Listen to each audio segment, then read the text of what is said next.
giving you all a very warm welcome to today's event titled New Media Well-Being. Today's discussion will explore the intersection of new media, health, and community, with a focus on community-led strategies for well-being and cultural access in digital spaces.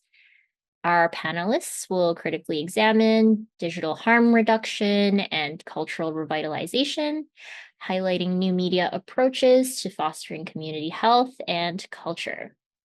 We're pleased to have Sumito of FEZIHAUS with us here today. I'll pass it over to Sumito to talk about the programming context for today's event.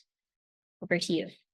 Thanks, Belinda. Hi, everyone. My name is Sumito. My pronouns are he, him, and I work in music, and I'm a founder at FEZIHAUS. So this event is presented jointly as part of two projects, Terra Firma and Conversas. Terra Firma is a project co-led by InterAccess and Tangled Art Plus Disability, dedicated to strengthening the technologically mediated relationships between arts organizations and Black, Indigenous, and disability justice-centered communities.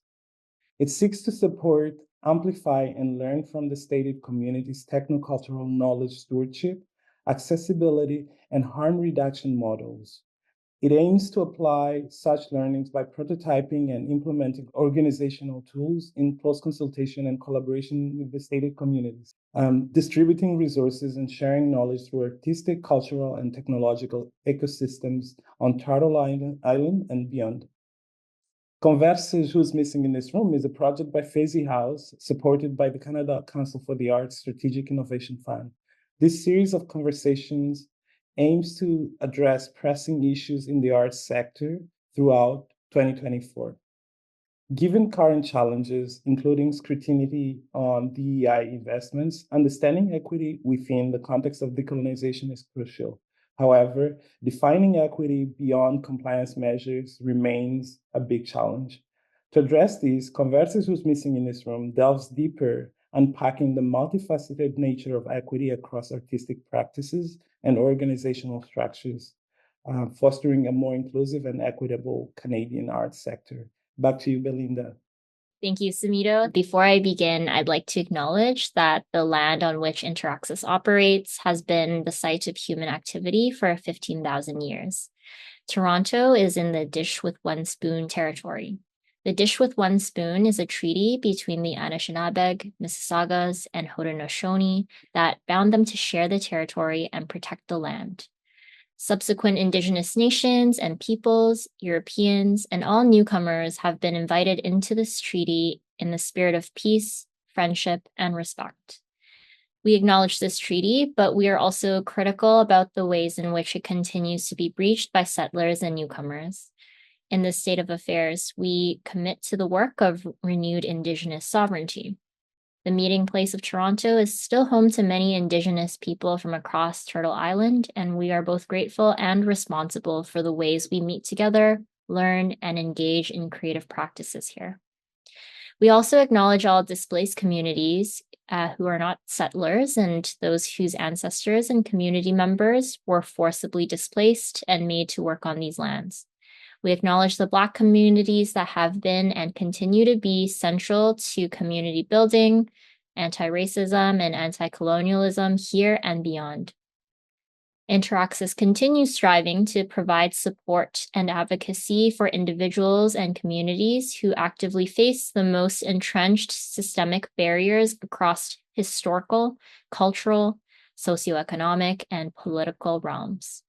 Since this is an online event, we do encourage attendees to share their own land acknowledgements in the chat and to reflect on the ways that digital infrastructure and territory have specific relationships to land and the past, present, and future dynamics of colonization and decolonization. So without further ado, let's begin this panel discussion.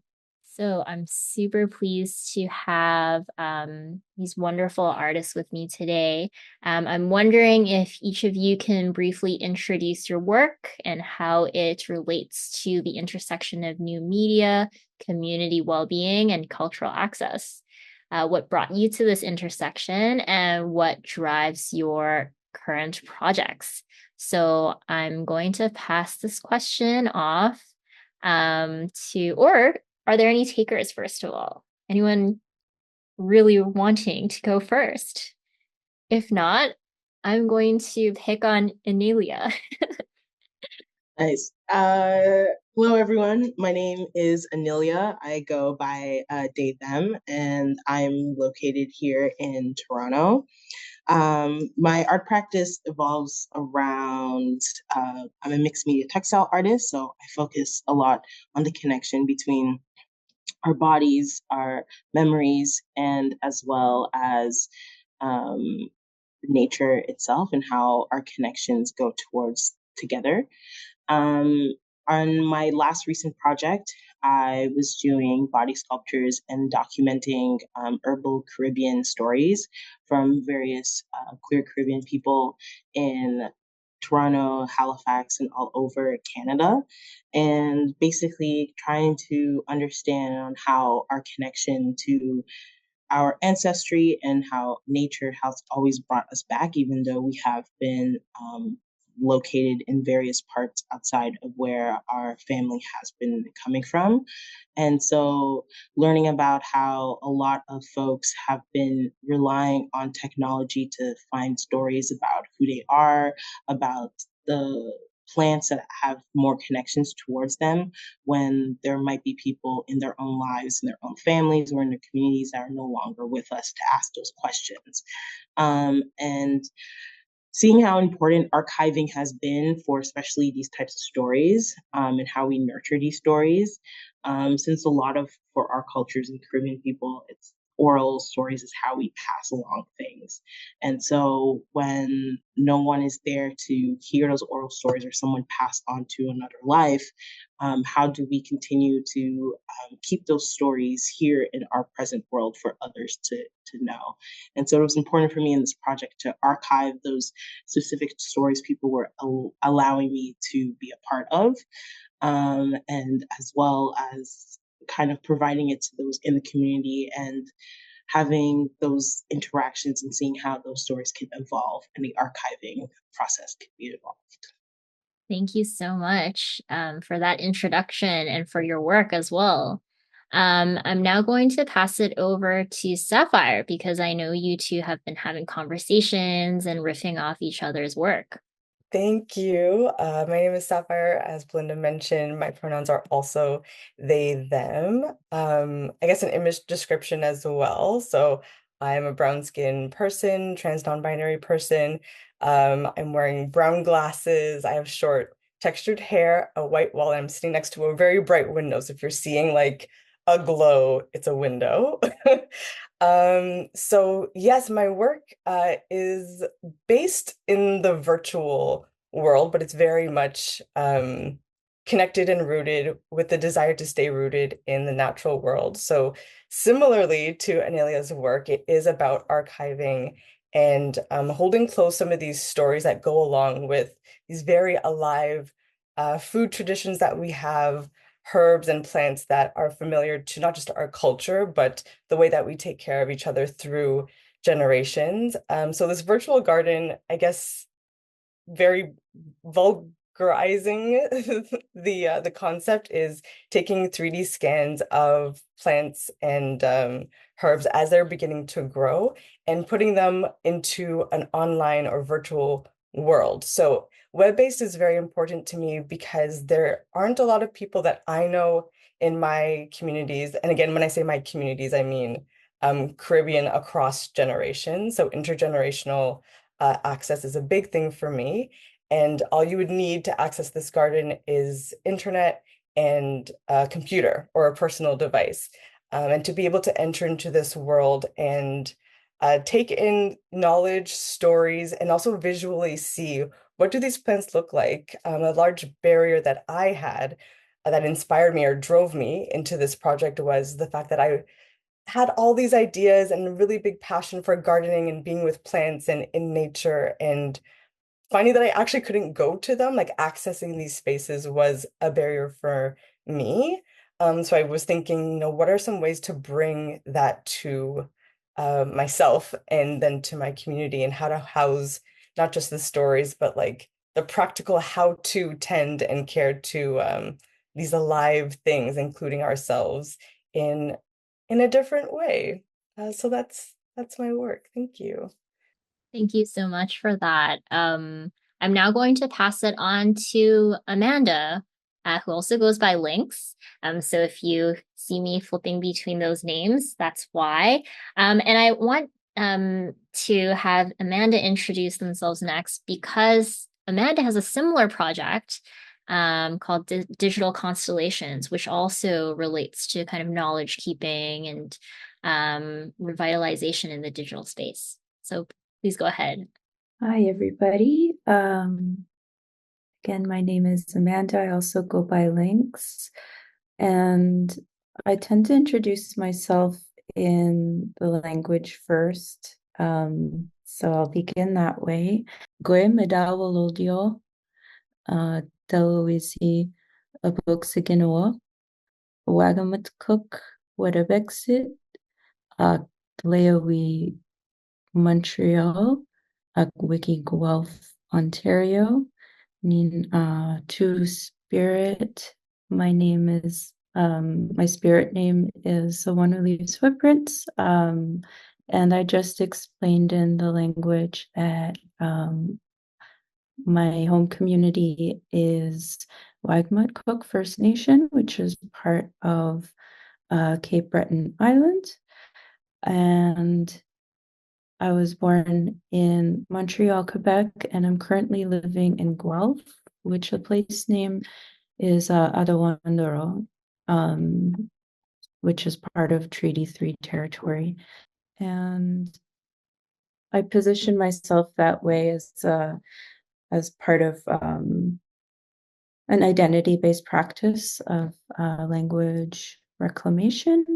I come from a mixed identity as an urban Indigenous person that has a Scottish background as well.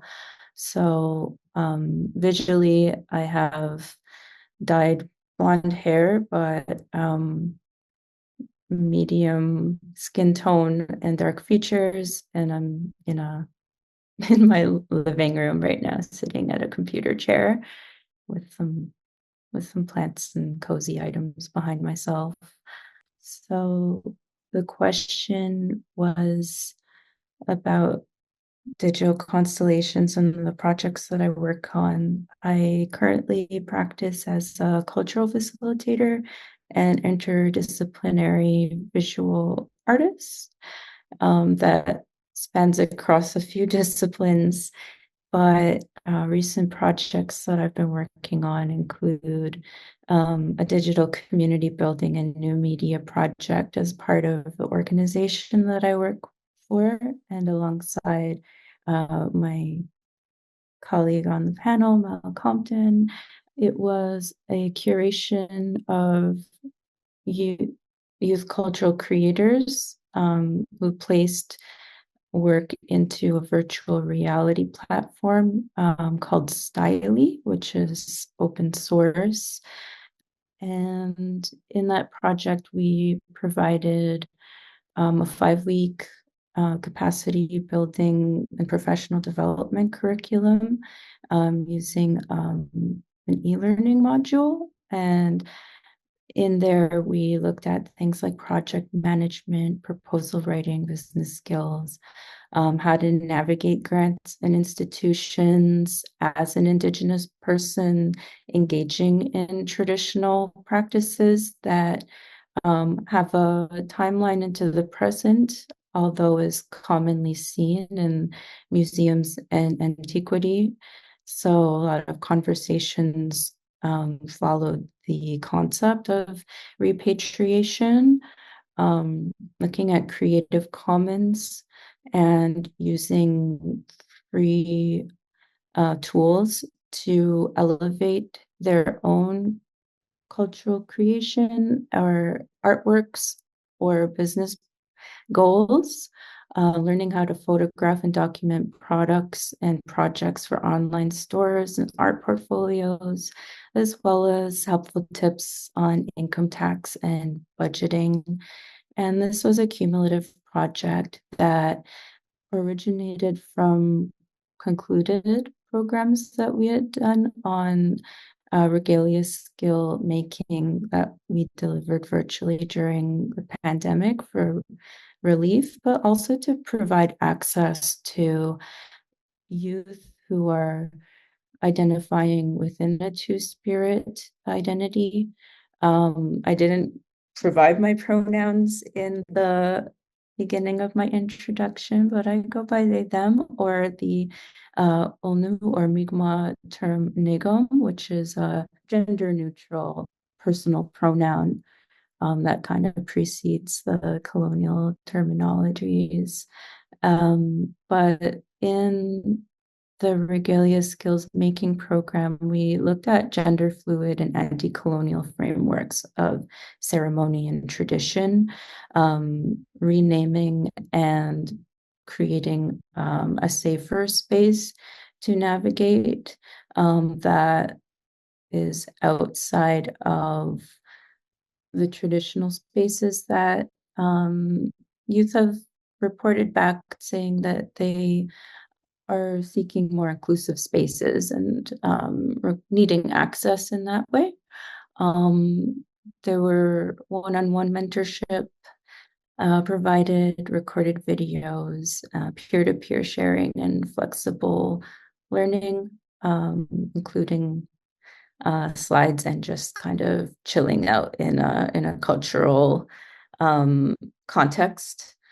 So that was sort of what that project was about. And in other recent projects, I've been exploring using social media for language revitalization, using Instagram stickers and gift making with visual markers or language that people can use when they're accessing online spaces.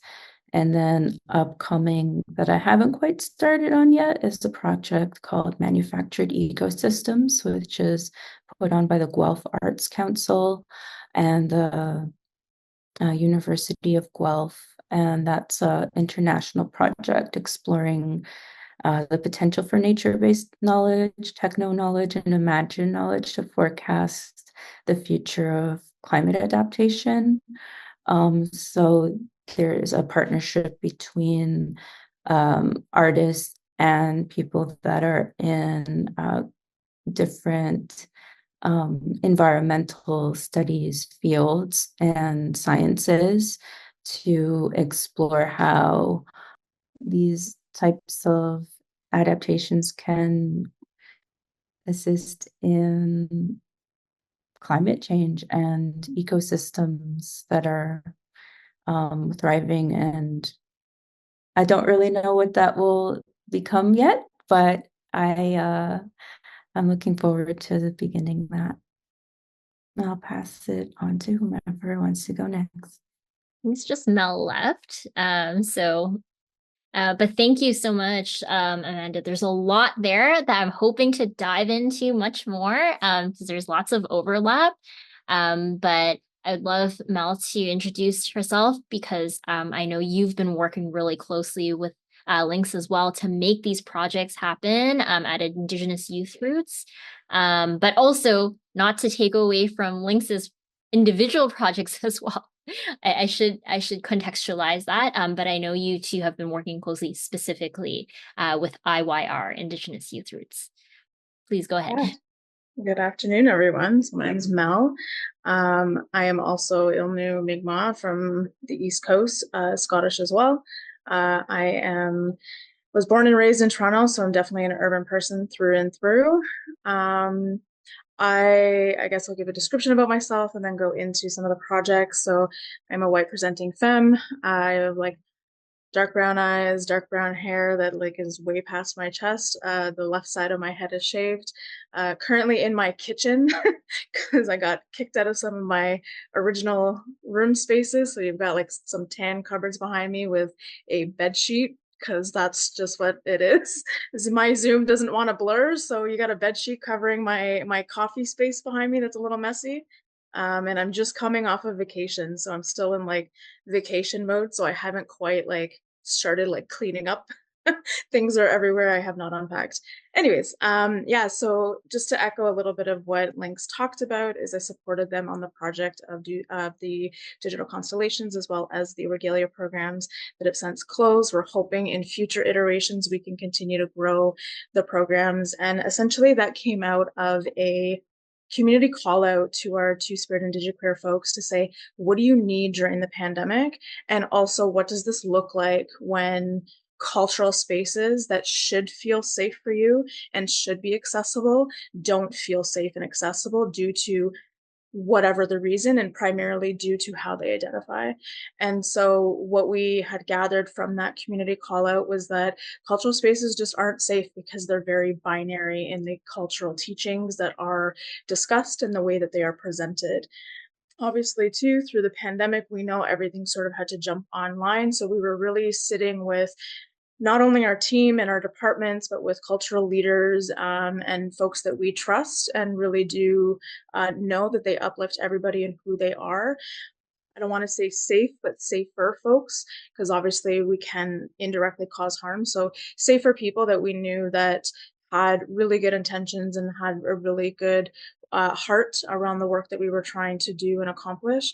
And in sitting with that, like Lynx mentioned, was removing the binary terms from a lot of the regalia conversations. So there was often things like men's traditional and women's traditional, or men's fancy, women's fancy. And so moving that around to what are the actual titles of those dances.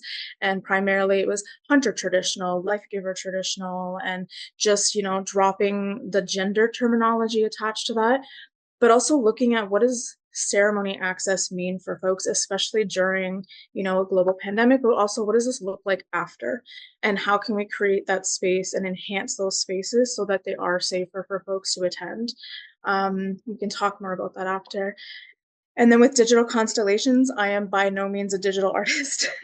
That was a huge learning curve for me, but the support was around, how do we support folks in, taking photos of their traditional crafting practice or their traditional like art pieces, and then transfer that into this VR digital space, and how does that feel for them? What does that look like? What textures or colors were they using? What beadwork did they want to, infuse into these spaces, and how that felt for them, but also how it visually would translate into the VR world and what that looked like and what that meant for them. We kind of called the theme sitting at the table, because there's this like cross-cultural conversation around a lot of the times, we bring food, we have laughter, we have really serious conversations, important conversations, or crafting always around a table. And so implementing that concept into this digital space. Some of the other pieces that I work on at IYR is around looking at this hybrid approach, which is what we're looking at with our new program that we'll be launching in the fall called In Motion. And so phase 1 is on the land, but phase 2 is completely digital and virtual. And so looking at what do these programs offer when you can create that dual space. So a space for folks to meet in person and connect and feel the energy and spirit of everybody, but also how do you continue that engagement and move certain things online and what's appropriate and what's not. The added piece to that is when you are working online, obviously you are missing that sort of in-person camaraderie. However, how do we navigate that? And part of that is creating our own resources. We've created it kind of mimics like an Oracle deck, but it's really a cultural resource that will help support a lot of our cultural programming in future. And we worked with elders and knowledge sharers and youth artists to create these resources so that everybody's voice was, inputted into this resource. And then now we can use that moving forward with our work. And it talks about things like traditional medicines. It talks about concepts of like reciprocity and humility and truth. It talks about some of our other cultural items like our drums, our rattles, our shakers, things like that. And so all of that is integrated into that. And so we're often ensuring that if we are moving into a virtual space, that there's something physical that we're providing to the participants and looking at what that means for them. So if it's cultural items, where would we source that from appropriately? a lot of our work is national, so we're not just focused on Ontario, we're focused across so-called Canada. And so what does that mean cross-culturally and through different nations and different territories and different teachings, and how do we ensure that we're doing that appropriately? And so a lot of this work is around consultation and checking in and constant meetings to ensure that we're doing things appropriately. In terms of my own personal stuff, like I mentioned before, I am a writer, I'm a poet. And so really like sharing my experiences that I've had in my writing and what that means for me. One of the pieces of work that I had done for actually TTC was around the concept of plant medicines and teachings, and how as a society, when we move away from our cultural practices and our spirit and what that means for us, we're sort of creating this environment of chaos and unsettled realities. And so how do we go back to those plant teachings and the medicine that they offer to create the semblance of grounding and reconnect us with our spirit in a way that society doesn't provide for us, right? A lot of these things are closed practices, and how do we navigate those closed practices with a society that seemingly is falling apart because we're missing the spirit of a lot of the things that we're doing and in the work that we're doing? And how do we teach that? How do we teach people to protect themselves and ground themselves in who they are so that they can continue to do the good work that we're doing? And so that's sort of what we're working on now. And so a lot of my stuff bleeds into personal and professional. But yeah, I'll leave that there, and I'm sure more will come out. Wow, thank you all so much for sharing your work and your interests, and introducing yourselves with such warmth. I'm seeing so much wonderful overlap, and I'm getting really excited. I hope y'all are getting excited as well. You know, an overarching theme really being thinking through the hybridity of digital and in-person space, that those two really inform each other, both in terms of the wonderful community building and relationship building, but also the harder elements of it, which have to do with safety, and harm reduction, and putting in protocols to ensure that we're allowing things to grow in a way that allows proper stewardship of each other, and the knowledge that we share. So thank you so much for that. I wanted to, encourage a little bit more overlap in terms of the themes, which are really about intersectionality and allowing different communities to access a space, or maybe deciding that a space is only for a given community. How do y'all define intersectionality and disability justice in the context of your work? And for you and your practice, why are these frameworks crucial when discussing harm reduction, safety, and community building in online spaces? And I'm actually going to pass this question on to Sapphire first. Thank you. So when I was reading the question, I was having a really hard time kind of thinking it through originally, and I landed at the realization that I'm not sure if those two definitions are mutually exclusive. That is, they're wrapped up into each other. So my understanding of intersectionality is all these different parts of our identities and what moves us through the world and how the world treats us. Is what we would acknowledge as intersectionality. Not even just how the world sees us, but treats us based off of how we move in the world or how we're perceived. And disability justice is a part of intersectionality as it stands.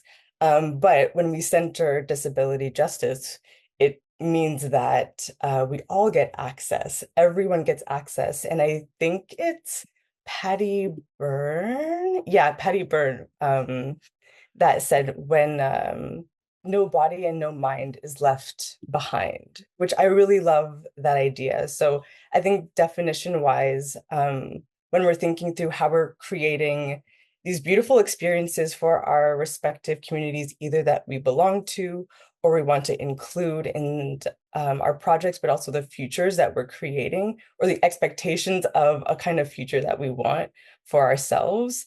Being able to understand disability justice comes front and center. And that means that when we go into the future, it's more accessible for everyone. So I think, at least when I'm putting it into the context of my work, I'm thinking through maybe different iterations of a project into the future where different kinds of access can come through. So again, right now as it stands, the most important thing for me is building a garden where, again, you don't need too much.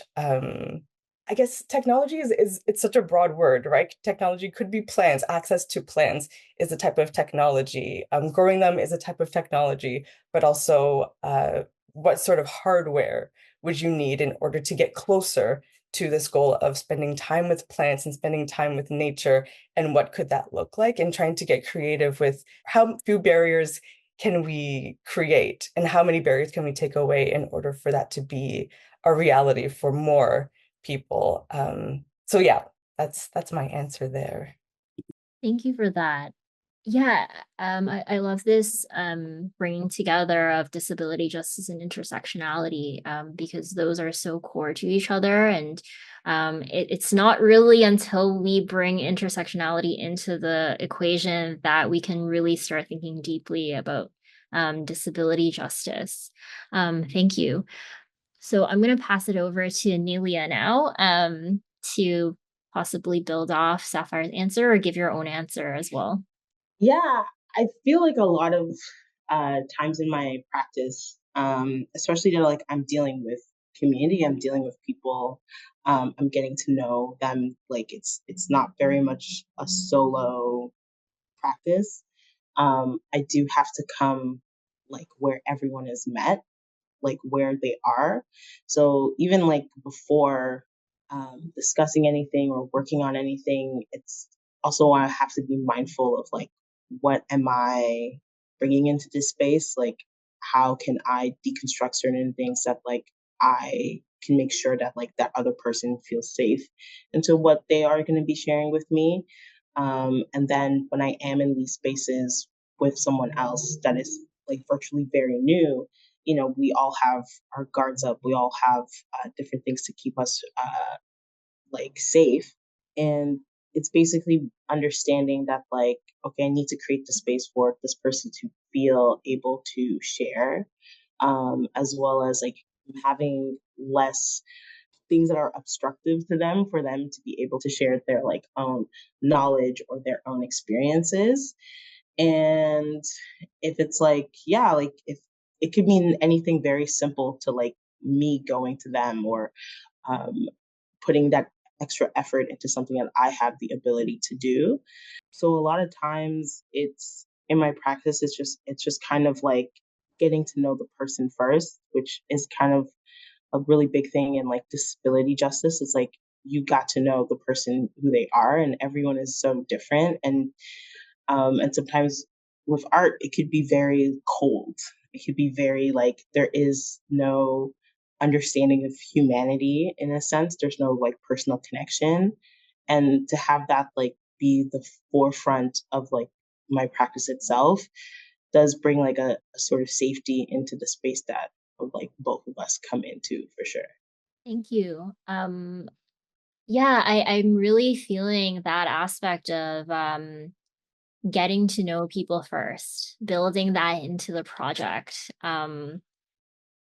Because it's not often talked about, right? Like you don't often talk about that in your grant application, for example. Like, oh, I'm going to spend a moment to get to know the people who are involved in this project. And I love that parallel between the table as a meeting place and the garden as a meeting place, a little farm to table symbolism going on. But I mean, what those places are really moments where you can work alongside someone, have that conversation with them, and over time, like you return and you return and you return. So love that kind of common ground that's emerging out of this conversation here. I'm going to pass it over to Amanda to think about these things in terms of disability justice and intersectionality. It's been interesting engaging in virtual programming and the type of learning curve that has kind of come along with adapting in-person programs to these digital spaces and considering what access needs are, what they might look like within a virtual sphere. And that's informed the direction of the virtual regalia making program as well as digital constellations, where preparing agendas and letting people know what might happen before entering the space, as well as providing alternative mediums for them to access and providing that permission for them to feel like they can tend to their needs while present in the spaces, which might include self-soothing, it might include any type of neurodivergence, but then also offering the opportunity to have tangible materials that they can refer back to as well, like recording things and putting the diligence into captioning and being flexible in that manner, but also looking at the ways that our communities and how we access how they may access our programming needs to be trauma informed as well, and looking at those systemic colonial impacts that any participant or youth might be facing when walking into the space with us, and looking at that harm reduction approach.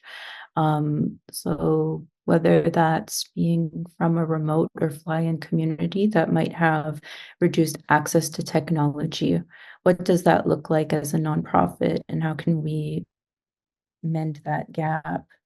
Or looking at things like single parenthood, or how colonial trauma might look at things like mental health and addiction, and the types of spaces and intentional care that needs to be put into community protocols that are compassionate and also mindful of how these intersections might impact participant to participant or peer-to-peer relationships, but then also invites them in and accepts them where they are as well. And really just being flexible in those ways, while also looking at the ways that our communities may be on fixed income. So when we invite them into our spaces for sharing or providing honorariums, giving them that informed consent around what will be taxable and whether they have a bank account or not, or whether that will impede their own potentials to flourish as well. So these types of considerations sometimes are systemic as well as interpersonal, or guided by how we work with community in the ways that we create space and navigate it. Thank you, Lynx. There's just so much there. This is Belinda speaking about what access looks like in a virtual space. You know, earlier, Mel, you brought up that learning curve of, okay, once you enter the digital space, you need to get to know it. And I think that's an interesting connection too to what you're saying, Anélia, about getting to know the people, because there's getting to know the people, and then you also have to get to know the environment, because you have to learn to accommodate those folks within the environment. So I'm really loving that connection. And so I'm eager to hear from Mel, because Mel, as I understand it, you transitioned from frontline work to working in arts and culture, and then more traditional arts and culture into a digital space.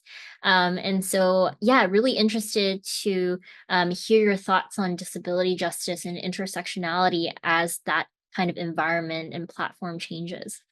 Yeah, for sure. So doing frontline, obviously, a lot of that is assessing the physical space that you're in, or like the physical symptomology of what is present in the person or the surroundings. And so having to switch that into a virtual space, it's very different, because sitting with somebody or being in a space with somebody, you can pick up on energy and you can pick up on body language and, those social cues, where if there is a trigger and they want to walk away from you, you still can visually see where they're going or where they are, or you're still close enough that you can navigate that situation and help support that coming down from that trigger. Whereas when you're moving that into a virtual space, you don't know what's happening around them. Like, we're in these boxes and you don't know who's behind the screen or the computer, or what's going on in that environment. And quite easily, if somebody is triggered, they can just end the call and that's the end of it, and you don't know what's happening for them after that fact, especially if they are not wanting to answer again, right?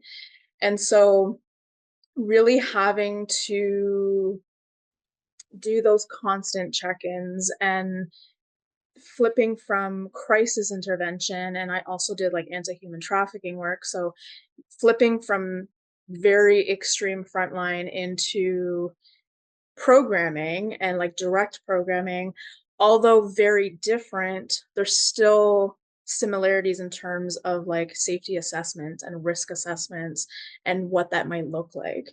And so what we had learned over time was to basically do like a introduction slash interview process before having folks come into the space. And so it gave myself, Lynx, our colleagues, an opportunity to meet with individuals first.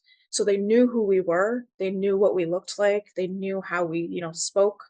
And then from there, asking questions like, what are your needs? And are there needs that can we meet those needs? And if we can't meet those needs, how can we accommodate as best as we can, virtually? Obviously, there's some barriers, there's some restrictions. As a nonprofit, like, we can't buy somebody a laptop, but we can provide headphones, right? And so what is that balance between what we can and cannot provide? And I think the other thing was it gave a space for us to really get to know somebody first before they were in the space, and to do a preliminary risk assessment. So with some folks, they had disclosed, I'm not out to my family.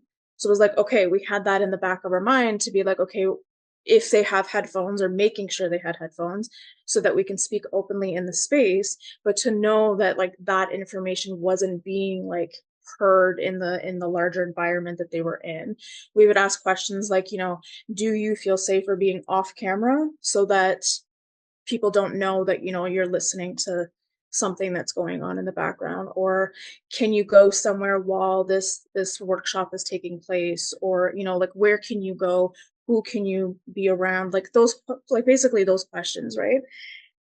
And then in terms of providing materials, is we made sure within our budget two things. We made sure that our first session and our last session, so our first session was introductory orientation, get to know you. We embed that within every project that we do. So if we say a program is 5 weeks, it's technically 7, realistically speaking, because we're always infusing that introductory orientation phase, whether or not we've done an interview process.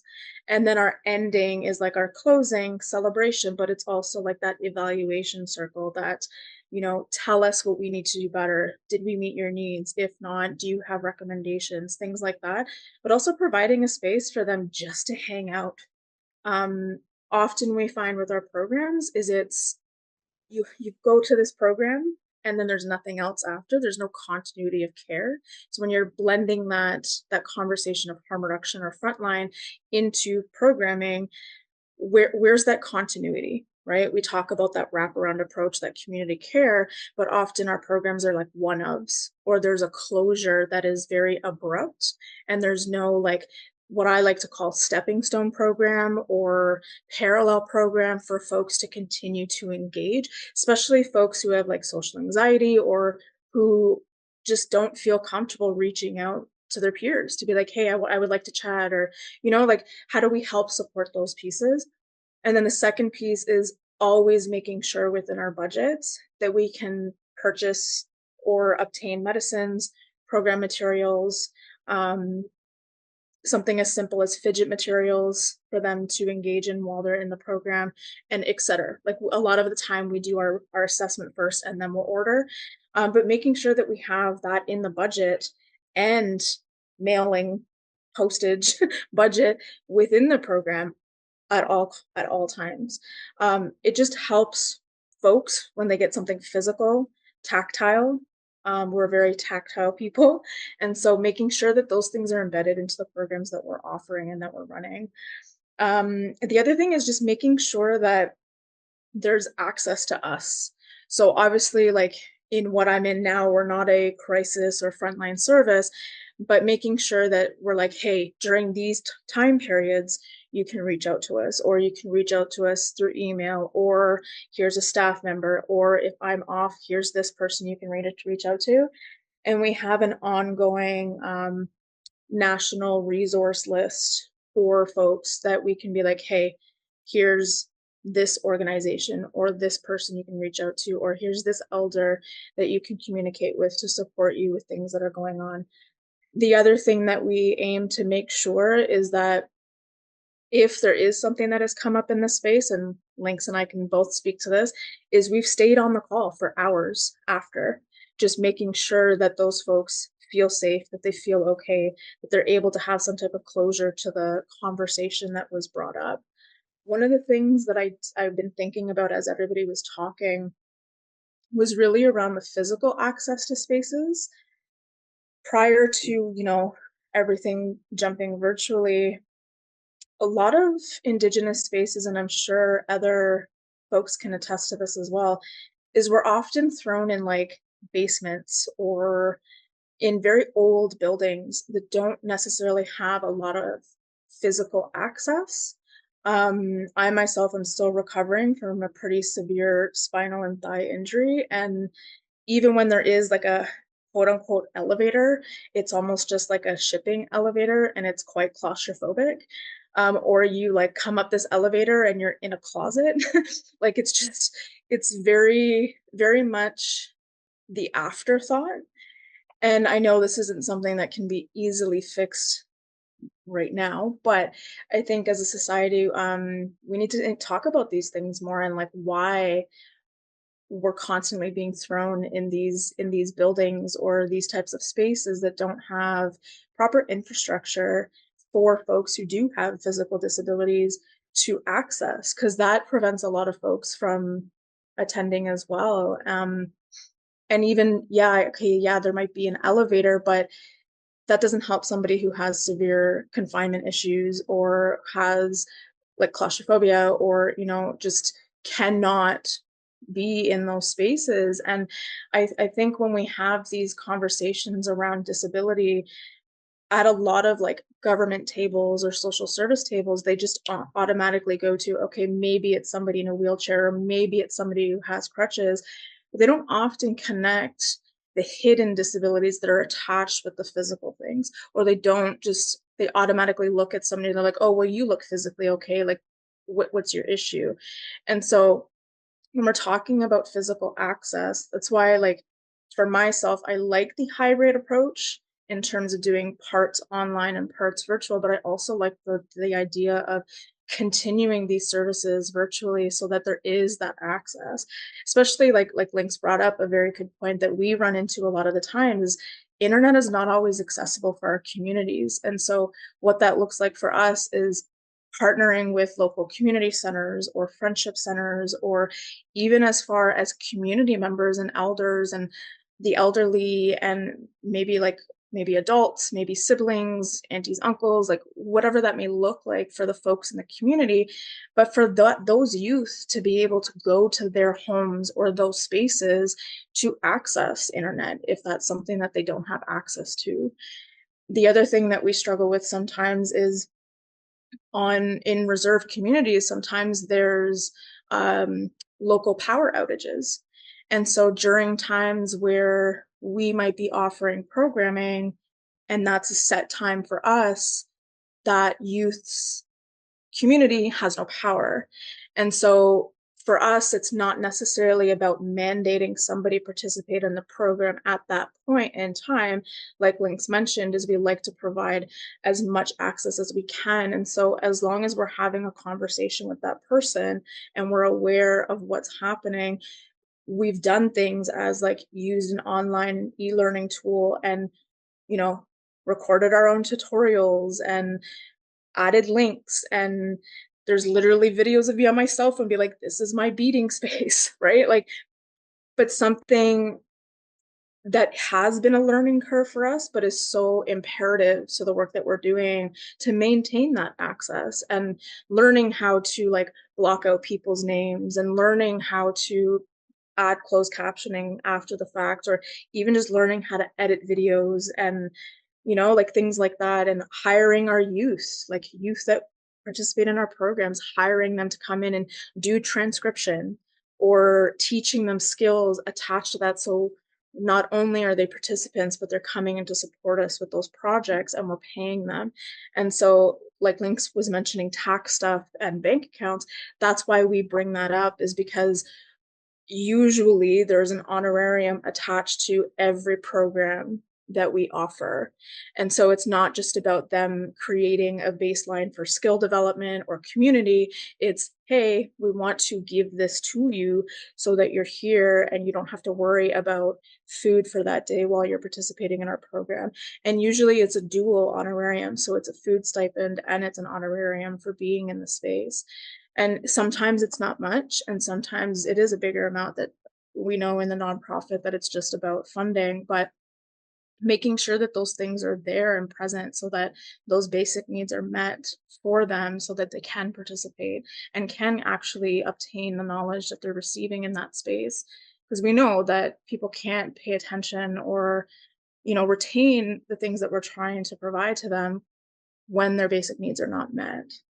Yeah, there's just so much there. And thank you so much again for your work and your insight on this. I just wanted to bring it back to Sapphire and something you said, Sapphire, early on about intersectionality and disability justice. And I think between the lines, I was really reading this aspect of also defining these things for ourselves when we work amongst our community members and work with very specific projects and specific gathering places. And I wanted to give you a chance to talk more about that and maybe pick up on the other things that folks have said about access.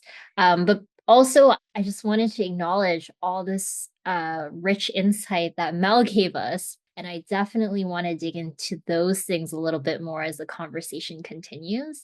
But maybe, Sapphire, you have things to say about that as well, especially given that I know you are a community worker who kind of came to new media through a program, this very pilot-y program that InterAccess created. So I'm interested to hear your perspective on that, like what it means to transition from community support to being an artist yourself. Okay, yeah. Thanks, Belinda. So this is Sapphire. So actually, exactly what you had mentioned, there are some things that Anélia had said and Mel had said that I was like, oh, that's so interesting. Both in the theme of working slowly with where people are at. I think that's something that I had learned explicitly when working with plants, because my idea wasn't to build digital versions of plants that I knew and kind of have like these already like flowering images appear inside of this virtual garden and you kind of have this complete image. I really was committed to the idea of I'm going to take these 3D scans of plants as they're growing. And so I am currently just about to wrap up a residency between Eastern Bloc and InterAccess. And my whole idea was I'm going to have this presentation. It's going to be like a million plants. And then I really had this interesting, humbling experience where I realized, depending on the weather, depending on what the heat or the cold is saying, I'm not going to get all the plants that I want, and I'm certainly not going to get them in their completed and fulsome iteration of themselves. As we look back, like sometimes you have to like fake it, like we want the full image right away. And I think that was kind of my learning lesson when it came to slowness. So creating these relationships and literally growing with people. And in two ways, this is, in my opinion, holding hands with both disability justice and decolonizing practices. So when we're going slow, it's more difficult to cause some of these incidental harms, like not thinking about how people are getting up elevators or if they can even access these elevators, because you've had these conversations and you know your community even before you make decisions about this program. So Mel was talking about these introductory sessions and then these closing sessions. Like we're not just gonna end the relationship. Usually, like what is that called now? Like ghosting. Like you're not gonna ghost the people that you've built relationships. Typically, if you're a good person, you don't do that. It's frowned upon in society to ghost people. And you certainly don't want to do that. And it's harder to do that with people that you've spent time getting to know in these shared experiences. And then on the second part, there's also this archiving best practice as well. So Anélia and I are both in this like very concentrated, from what I'm hearing from you, Anélia, there's like this very intensive focus on gathering information, and not just gathering information, but stories. And if you've ever tried to get a recipe from like and I'm assuming that everyone here has like some sort of auntie and uncle that like isn't going to give you the recipe on like a written piece of paper. They're going to tell you like a dash of this and it's going to smell like this, and there's just like it's not going to come to you in a cookbook. It's going to come to you in like an oral way, or you just would have had to expose yourself to their environment to kind of get the real essence of what you're looking for, the kind of information you're looking for. So I think that there's something about going slow that is almost antithetical to how we understand new media or technology as it stands.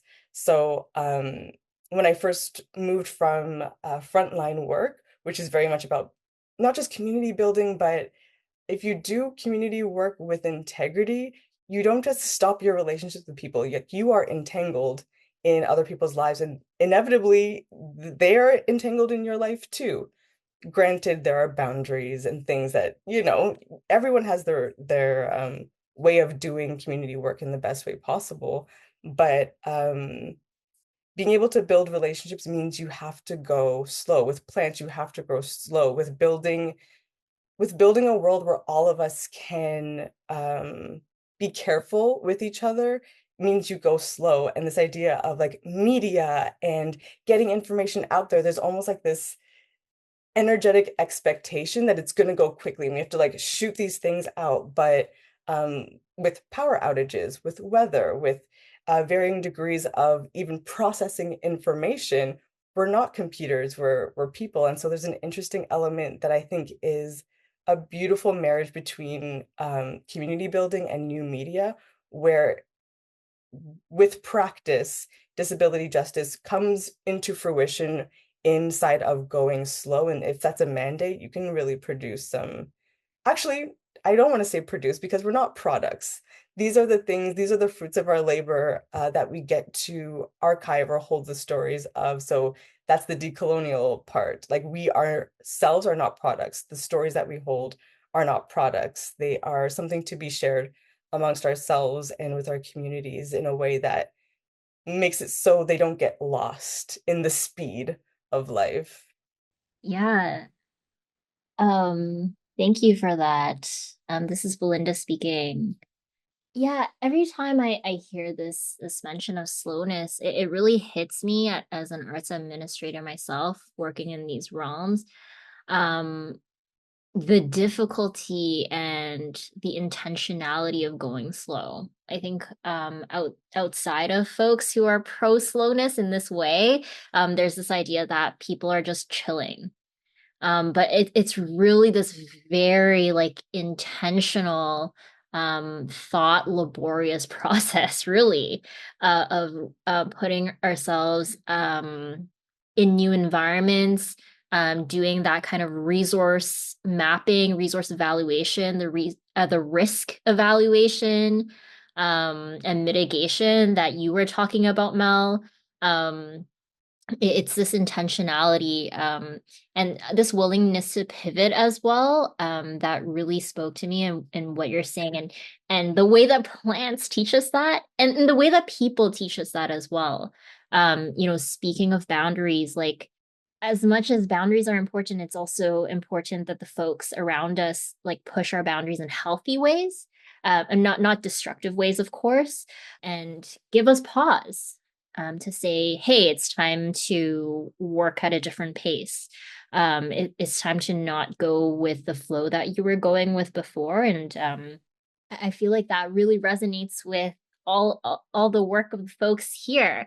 And in particular, I kind of wanted to connect this with your work and your artistic approach, Lynx, because I'm always very impressed by the way that you treat your artistic projects and your community projects, with such deep intention and consideration, and also the way that you engage both in the digital and the in-person so deeply. So I'm curious to know your thoughts about how that process has been lately, um, in terms of the wonderful things, but also the challenges maybe, and the things that you maybe perceive that are left wanting currently in cultural spaces when it comes to supporting an intentionally supportive space.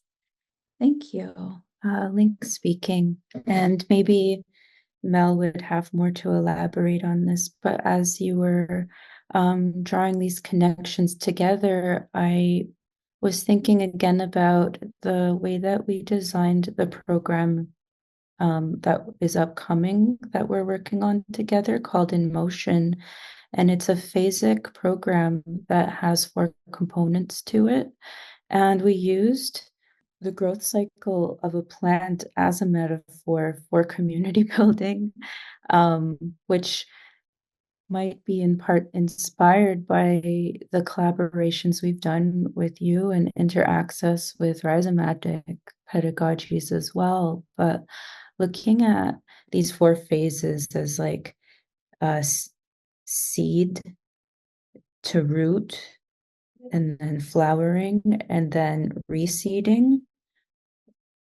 And what I mean by that is, because it's pronounced funny if you're just hearing it verbally, but thinking about the metaphor of a dandelion as resilient and hard to kill, and has like traveled across oceans and landed here as what would be considered a weed, but is highly medicinal and therapeutic contribution to our environment right now. And when it flowers, it is these little fluffs that carry forward. So that's what I meant by reseeding. So how that continuity of care can look like after you've fostered not only the growth cycle of a plant, but also looking at the environment, so the nutrients within the soil.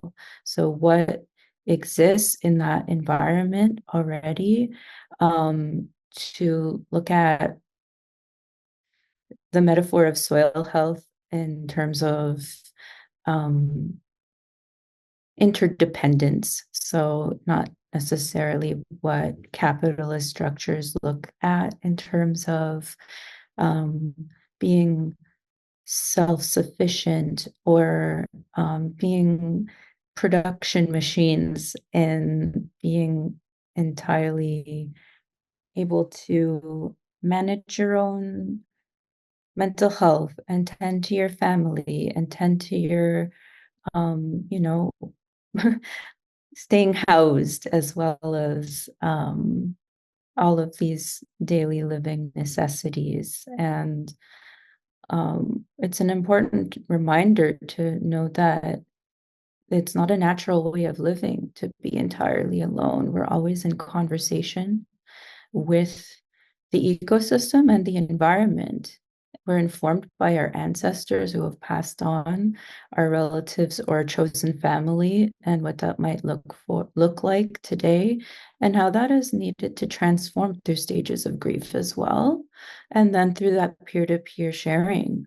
So when considering the vulnerability and frailty of being a seedling or being something that is within a very young germinating cycle, so many things can impact it.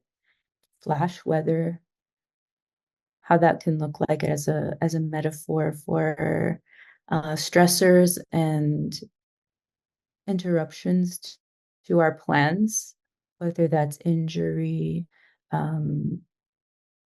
the reality of being mortal beings as well, and how we can navigate that and foster that going forward by actually looking at, well, what can you put into these environments so that they become more self-sustaining and they become richer and more fuel to allow for that community co-creation, collaboration, and building those bridges so that people don't feel like they're entirely isolated. There's a concept that I won't be able to cite, but looks at our theories of interdependence and quantum reality and multiplicity. And it also is in, counseling theory as well, that says that wellness derives from the sense of meaning and purpose in our daily activities. And you'll find that people that are most on the margin or feeling like they're excluded from society are the ones that need community the most. And it often becomes something ignored or bypassed in the ways that we incorporate that into structures, institutions, core programming, or even just the way that economics works as well. So that slow system of growing is how you don't leave other people behind. That's a very quotable insight for sure. Slowness is a way of not leaving folks behind. I really love that. Thank you. Yeah, it's so interesting running these panels because there's such a set pointed list of questions, but everyone ends up answering them through talking about their work. And in particular, what I'm really taking away from this is the fact that cultural knowledges bring such important insight to new technologies. Like this traditional knowledge, cultural knowledge of stewarding for plants and cultural communities, that's something that's a strength that you bring into learning digital media or new media. Because technology is about building systems, and all of these systems, like scalable systems, and all of these scalable systems existed before and are a type of proficiency that can really be applied to understanding new technologies, so long as we also learn about the uniqueness of those technologies and learn to adapt for them. I just keep on going back to what you were saying, Mel, in terms of just all of these considerate elements of programming that you've shared, like thinking about elevators, thinking about headphones. Do folks have sufficient privacy where they're accessing internet? And I was really struck by what you were saying about partnering with local community centers and friendship centers, because that is a network. right? That is a network. That is remote programming. In a way that doesn't just rely on what we traditional or not traditionally, but like conventionally now see as remote programming on Zoom. So I'm really loving that theme and that kind of answer to how we reclaim digital spaces. It's by bringing our cultural values and our community building values into the digital space, understanding the digital space, and adapting as our knowledge is needed. Thank you so much for that. I want to bring it to Anélia because I know you work very hands-on, or as far as I know, please feel free to surprise me with other elements of your work. But as far as I know, you work very hands-on in textile and in farming and etc. What do you want to see happening in digital spaces? That you're maybe not seeing it as much, or maybe in a more positive light? Like, what are some examples of really exciting work that is online that you want more of, that really reflects this community culture that you've fostered in your textile and your gardening/farming practice? That's a good question. Honestly, I think more things that I want to see or things that I am seeing people do is like providing that accessibility to these like materials or to these like cultural practices to more of like a further reach of people. So like even like Sapphire's project, for example, like you're providing this like how a plant is growing in different phases like online where it's able to reach people that are not living in the land that they are from or can have that access. And especially with like material wise, I see with like textiles and other materials, I do see a lot of people um trying to bridge that gap together so that if people don't have access to those materials, they can figure out like what do those materials look like in like real world and like texture wise, and also how do they replicate those materials for them to do it in a more cost effective. So like if you do have people that are in more communities that are more isolated from like bigger cities, like living in Toronto, for example, we have a privilege to be able to get a lot of things very easily compared to a town that it might take someone 4 hours to get to a major city to get to. But if something is living in like a digital space, and you're showing them like, oh, if you want to get like a woven fabric, I see a lot of people using like kombucha bacteria or like algae or like things in the natural world that like we can use that has been practices for so long that like are obviously either hasn't been documented or it has been documented or has been lost is is easily found to people that can replicate those things in places they can't. Even when Mel was discussing like, oh, this is what like my beading table looks like, just like with the phone in the hand, you're showing that example. Someone else, somewhere very far, could be like, oh, like that's how to do it. That's like they can then you start getting like that inspiration for folks to be like, okay, like what do I have? What resources do I have around me to like probably replicate that or even like replicate that for them to do it in the way that's like beneficial for them. Um, so yeah, I think it's just like kind of like this community of like co-creation and like co-sharing and all that. And I think a lot of times that when we see or understand the like definition of technology, it has to be like something very, very complicated or something very like intrusive in a sense of like and like in a sense of like AI, like something has to do it outside of the human experience when it's like technology is very much community oriented, like for us to all connect to each other much closely, even if we're like physically further away. Um, so that's one thing I'm like, I think I really do enjoy seeing. It's just like as much as um, you have something that like can't be accessed immediately, but it's just like how do you create that for yourself and for the people that are around you right now, and then like and connecting with those like in further places, for sure. Thank you. Thank you. I'm going to throw in a bit of a hard consideration that I want to hear y'all's opinion on, or like perspective on. And it's something that a new media center like InterAccess often runs up against.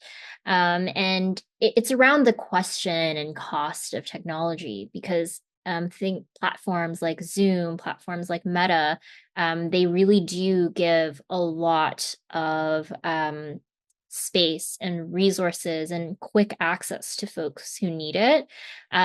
Whereas when we turn to open source, there's much more community. There's much good open source projects. They have much more transparency and a slower development cycle, maybe more thoughtful, more connected to its users. But then also, it may not bring the speed that's needed for the urgency of serving people or like mounting certain programs in time for the people who need it. And so it's a bit of a complicated question. But, you know, how do you see capitalist and colonial practices showing up in today's technology industry? And how can number one, we become more aware of these impacts? But also, what opportunities do we have to challenge these practices or approach it in a harm reductive way where we're kind of weighing out the cost and like what's worthwhile of using? And I'm not going to assign this question to anyone. Please go ahead, Sapphire. So this is such a funny question because it is dual. Like it's really not like a binary answer, like this is good and this is bad. I was talking with my partner and her brother yesterday, and we were talking about like what's the difference in a virtual and digital world? What's the difference between a community and like monetizing like a following? So in one hand, it's super accessible for someone to have like a Patreon. They are pumping out like so much invaluable work, and they're able to monetize that work and make an actual living for themselves under like quite a bit of autonomy, which is beautiful. But then there's certain access that maybe your own community needs that you're barriered by finances, which is interesting. But I guess, yeah, like with that example, I am seeing monetizing things as also a way that capitalism sneaks into digital spaces and digital art practices. Yeah, I don't know if that brings up something for anybody else, but that's the first thing that came to mind, monetizing things. And then, yeah, the cost of certain technology. Like it's super cool and probably cooler to say on a grant that I want to work with, I don't know, something that requires a lot of gear. And like, if you get a lot of money in a grant or with funding, you can buy laptops for everybody, but then only certain people can access it because you can have those things, but not access to internet, which is something that comes up so often. So yeah, it's like, it's an interesting conversation. Like we can't win it all and be perfect, but it is something cool to think about. And what I'm really hearing from you is like kind of this balance between surviving in capitalism and resisting it, and kind of knowing which one is what, and also in serving other folks too. Like when are we helping folks survive in capitalism, and when are we like helping those folks resist it? And depending on that answer, we may choose different tools for their usage. But it really comes out of this challenging of a binary, I think, because like when I see writing and discourse about new media spaces, it often falls in one of those two camps, right? Like the harms of technology, like the energy consumption of servers, for example. But then also the thing about fast servers is it helps deliver what people need, like the community that people need in an urgent and fast manner. So like weighing out that cost is always a difficult process. And I think you did touch on that perfectly with your example. Any other responders to this prompt or question? I can jump in quick. It's Mel.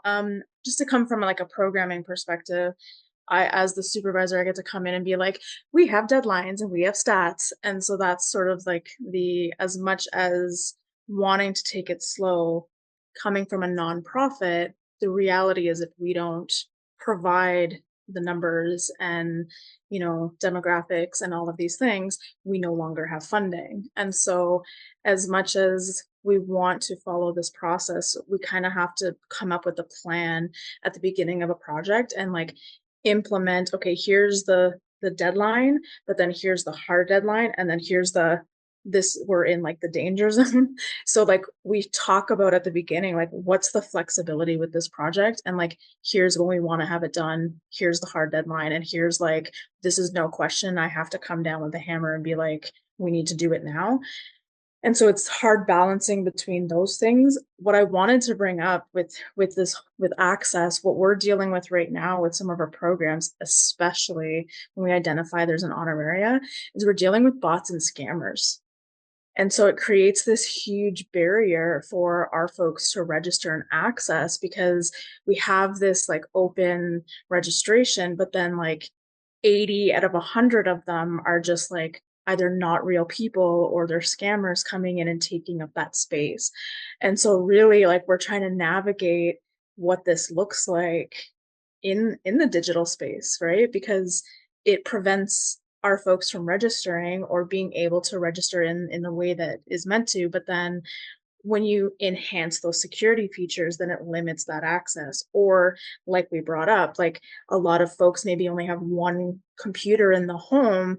And so they need the ability for like 7 youth to register, but then we have to limit it to 3 per 2 hours or something, just to prevent some of those things from happening. And so trying to balance between that. But there was something you said, Belinda, I can't remember exactly what it was, but it's like for us balancing the national piece, because our urban youth, quick with social media, quick with the digital stuff, quick with those things. But when you're looking at remote reserve communities or flying communities or those in a rural space, it's about like 3 major things we've looked at. And it's like simplicity, consistency, and authenticity. And so where we might need like the flashy gear, quote unquote, for our urban youth, where they're like, yeah, we want the technology, we want the laptop, we want the programs, folks that don't know that that exists are like, we just want a very raw video clip of your table. You know what I mean? So it's really balancing between what the needs are and how it's going to be perceived in those different communities and with those youth who've experienced different things. So I'll leave it there. Thank you. It really comes back to what you're saying, Anélia, about getting to know the people you're working with, and by extension, also like getting to know the environment and then being adaptive to it. And yeah, that's really sticking for me. Anélia, you wanted to respond to that question? Yeah, I think one thing that also comes up for me is like surveillance too. Like as much as we're having like these new medias and all these new fun things, it's like there's also this element of being like, oh, what's going to happen to our data? What's going to happen to the data of our participants and all this stuff? And like, to be real, sometimes we all don't have the time to read like the terms and conditions to like know what's going to happen in like 2 minutes after you put in your name in the system and what's going to happen and all this stuff. And I do see like a lot of people trying to like subvert that, of being like on like platforms that are that is easy and like has less surveillance, in a sense where it's like it's really like just you and the person talking. So like if someone wants to register for a program, I've seen a lot of people being like, okay, if you're interested, like DM us for like a Telegram link.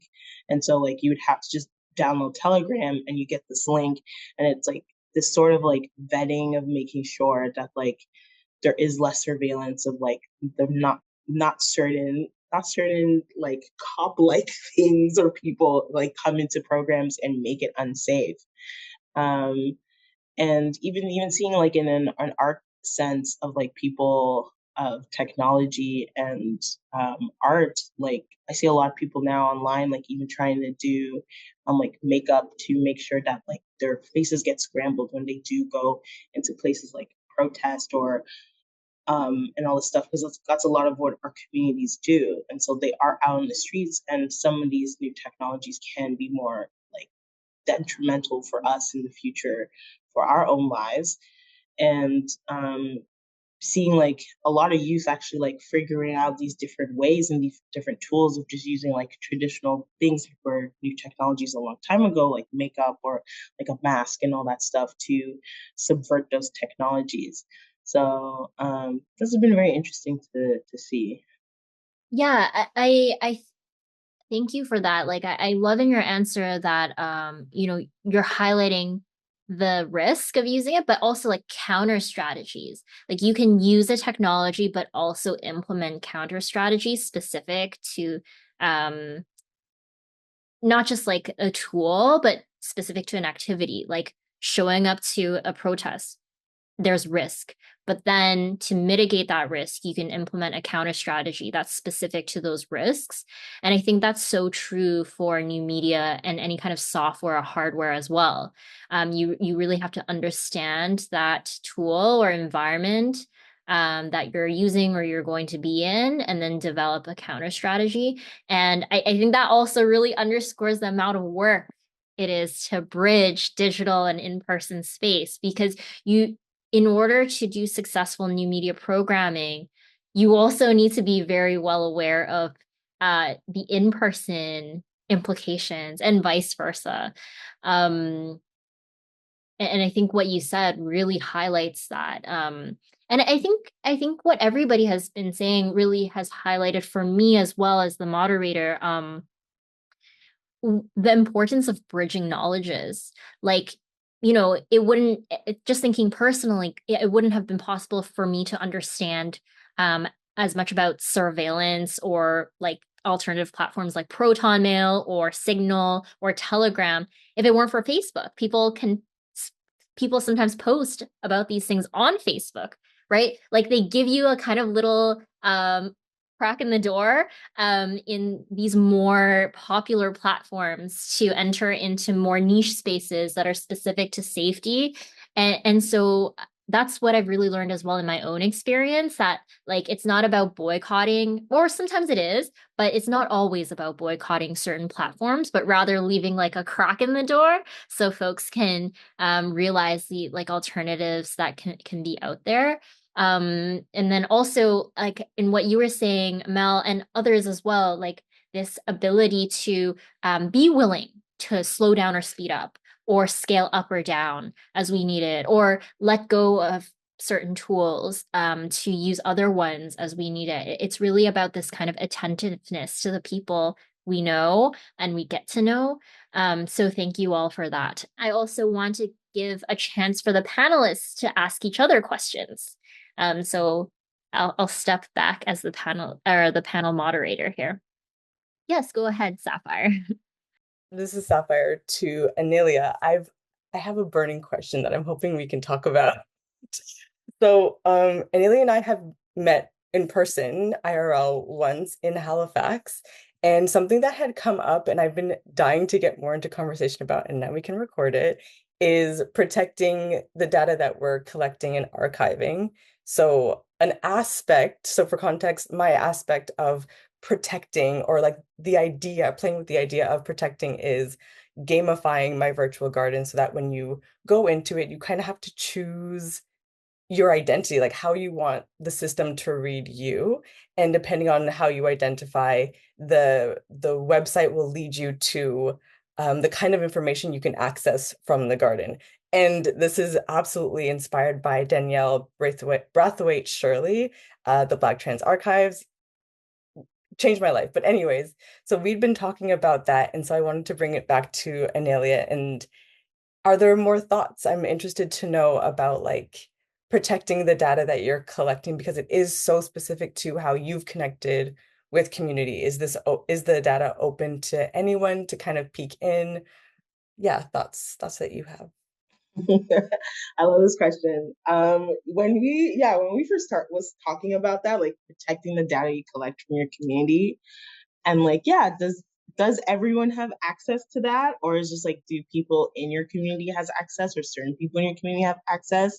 Because it's true that like not everyone needs to know the dying secrets that are happening and how things are sometimes related or knowing. And even just like that example of like the auntie or the uncle of like, they're not going to just give you the recipe immediately because they're going to have to create a connection with you before you get to that recipe. Um, and I think one thing I've learned from like the project of like just talking to a lot of people, um, there's certain little aspects or things that people have said that I'm just like, oh, maybe I'm gonna purposely leave that out for just people in our community to have. So, and if to me, it's like, does that look like of putting the information that the general public will benefit from, that will really get it and understand? Because there's certain things that like, in our community we will understand, and other communities they will understand, and we might not understand that because of our lived experiences, and that's okay. That's fine. It's great. And I thought about like, okay, like, or maybe, and there's going to be an alternative zine, like an alternative website, an alternative page where it's just like just for community to understand like those little small like secrets or ink secret, like, little small things. Um, and I think it's just like being able to share that with people that you're entrusted with. So it's like, if I'm sharing that with the people I've interviewed to collect this information, I know that like who they shared with is going to be people they trust, and it's going to like create like a nice tree, a nice root of like only certain people that understand the language that I'm using, understanding the verbiage that I'm using, and then like why this is certainly important. But yeah, I think it's very important. I think, we our ancestors had ways to um share information with other people, and then also had ways to communicate within our own communities. And I think it's very important for us to learn how to do that and learn how to get that back too, because it's like a really great way for us to like all come back to connection. So yeah. I would also love to hear the other panelists on what they think about that too. Any takers? I can jump in. It's Mal. One of the things that I've recently been sitting with is the concept of just because we have easy access doesn't mean we're entitled to it. And so, yeah. And so really looking at and exploring the conversations within our own Indigenous communities, but also cross-culturally, is what should we be sharing versus what we shouldn't. And it's not to say that, you know, people don't need to know the information, because they do, but what do we protect? And like you said, is like, perception is everything. And sometimes when something is written down based off of your lived experience, based off of your knowledge, based off of your understanding of language and what that means, you can perceive it very differently from what it's actually intended to mean. And we have to be very mindful. Many of our cultures are oral storytellers, and that relationship building, right? Like, my mom is like that with some of her baking. My mom had me very late in life, and so she's used to the farm life way back in the 50s, and she'll give a recipe of her banana bread out and be like, hey, and everybody's like, it doesn't taste the same. And in my mind, I'm like, yeah, I know, because she's giving you what she thinks you need to see, but you need to stand beside her and make it with her. But like, she'll never give you the full proper recipe because it's the way she makes it, and only I can replicate it because I was raised with it, right?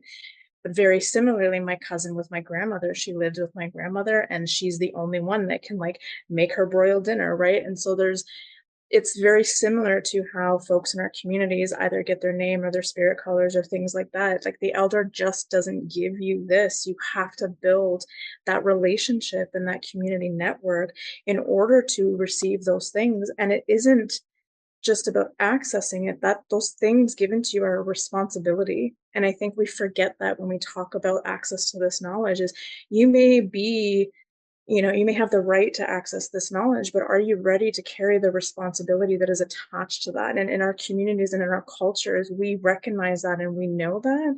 But I think in this new generation, and also with like very easy access to technology and information, we've forgotten that part of our lived experience. Is just because it's accessible doesn't mean we're entitled to that, or we recognize the responsibility attached.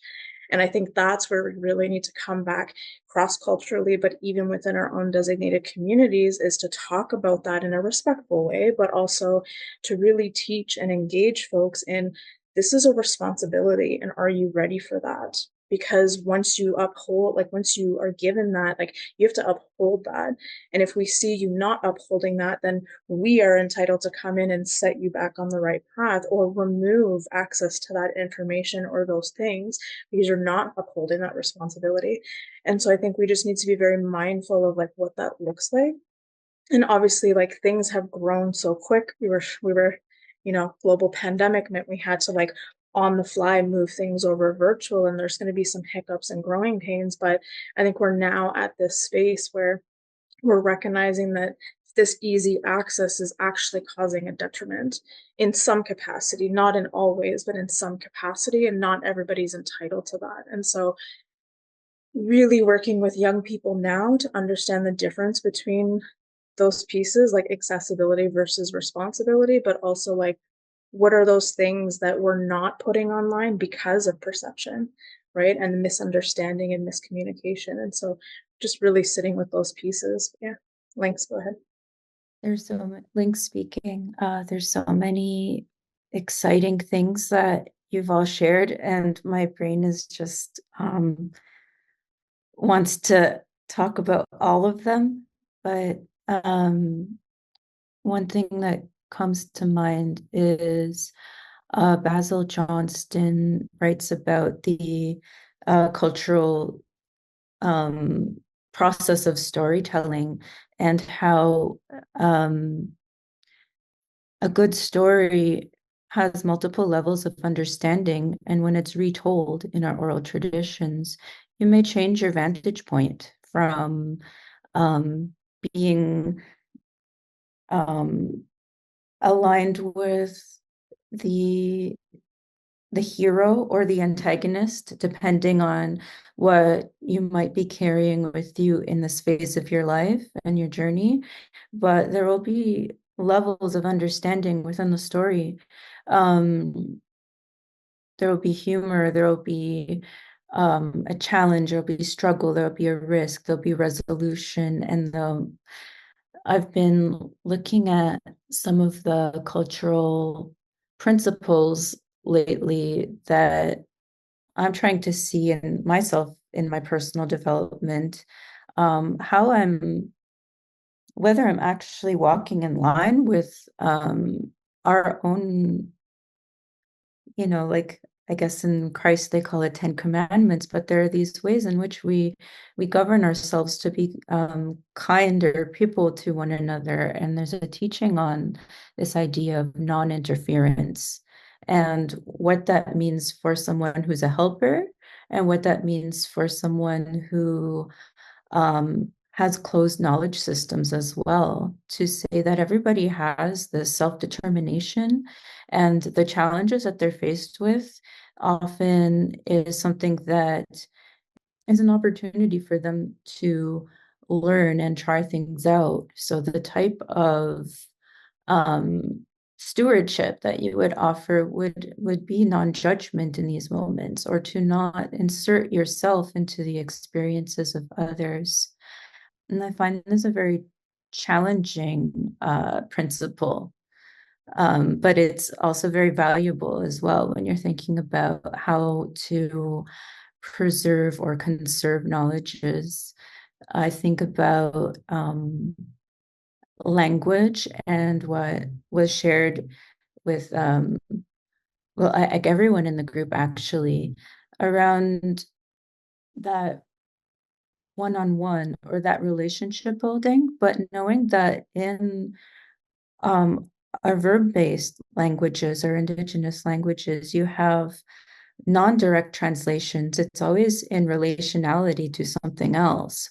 So you'll often have root words of very significant animals, places, or states of being that are in transformation and flux constantly.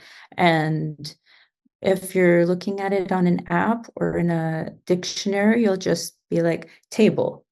Table is a table. Here it is in this language, here it is in that language. But when you're within community, or when you have speakers that have carried that for multiple generations, they'll tell you exactly what those roots are. And there will be a very rich story that's based in the history of place, what happens within that place, and what, I guess, that responsibility we have to take care of it, and how we may evolve over time and have maybe our spirit names changed, or our roles in society or in our communities change as well. So looking at the adaptation of that, and how you may be missing that full picture if you extract or just look at maybe these colonial ways of like knowledge dissemination, publication, books, institutionalized knowledge, when really the depth and full integrated knowing within you is an embodied experience, and it's something that comes from like deep cultural and ancestral knowings, and sometimes that grief in wanting to repair that, or knowing that there's a long process ahead of us, and taking maybe that rudimentary step of, maybe having technology online where we do have lexicons available, knowing that that gets us one step closer to maybe connecting with our home communities, or with a diasporic state of returning back to something, and really connecting those puzzle pieces, knowing that it comes with a bit of pain, but also really deep healing. Thank you so much for that sharing, Lynx. And thank you all so much for being here with us today. That brings us to the end of our panel discussion. Thank you, audience, for joining us, and thank you to folks who tune in later as well. Shout out to Samito for doing significant work on the podcast production side, and want to shout out Tangled Art and Disability as well for co-presenting the larger program context for this panel.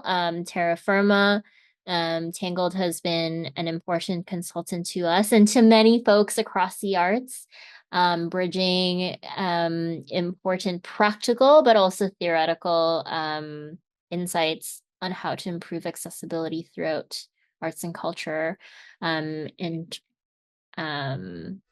across Turtle Island and beyond.